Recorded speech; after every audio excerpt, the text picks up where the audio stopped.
நம்மளே அறையிறது யாரு அப்படின்னு அதிர்ச்சியோட மன்னர் திரும்பி பார்க்கறாரு. அரைஞ்சது அவரோட மனைவி. என்னாச்சு உனக்குன்னு கத்துனார் ராஜா. உங்களுக்கு தெரியாதா, ஊர் பூரா ஒருத்தர் மாற்றி ஒருத்தர் மூலமாக இந்த அறை வந்து பிரயாணம் பண்ணிட்டு வருது அப்படின்னாங்க அந்த அம்மா. அப்படின்னா ஆரம்பித்த இடத்துக்கே வந்துட்டுதா அப்படின்னாராம் மன்னர். என்ன சொல்கிறீங்கன்னு கேட்டிருக்காங்க. இவர் விவரத்தை சொன்னாராம்.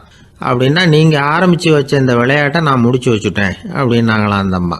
மறுநாள் காலை மறுபடியும் அரசவை கூடிச்சு அந்த அமைச்சர் மன்னரை பார்த்து கேட்டார். என்ன மகாராஜா, என்கிட்ட கொடுத்ததை திருப்பி வாங்கிட்டீங்களா அப்படின்னாராம். இப்படி நடக்கும்னு நான் எதிர்பார்க்கவே இல்லைன்னார் மன்னர். ஆனால் நான் எதிர்பார்த்தேன். அது எங்கே போயிட போகுது, ஊர் பூரா சுற்றி கடைசியில் உங்ககிட்ட தான் வந்து சேரும் அப்படிங்கிறது எனக்கு தெரியும் அப்படின்னார் அமைச்சர். இந்த கதை வந்து வேடிக்கையாக இருந்தால் கூட இதில் உள்ள கருத்து முக்கியமானது. இந்த உலகத்தில் பல கருத்துக்கள் இப்படி தான் மாறி மாறி சுற்றி வந்துக்கிட்டே இருக்குது. நம்மளும் ஒருத்தன் தன்னுடைய நண்பன் ஒருத்தனை கடத்தரில் பார்த்தான். உடனே ஓடி போய் பலாருன்னு ஒரு அறை கொடுத்தானா. அவன் கண்ணத்தை தடவிட்டு ஏன்டா என்ன அரைஞ்சேன்னு கேட்டிருக்கான்.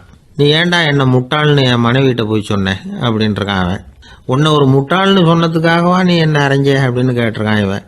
டேய், நான் அதுக்காக அறையலப்பா, அது ஒரு பெரிய ரகசியம் நான் முட்டாளுங்கிறது. அந்த ரகசியத்தை நீ வந்து ஏன் எங்கள் வீட்டில் போய் சொன்னேன், அதுக்காக தான் அரைஞ்சேன் அப்படின்னு நானும் அவன்.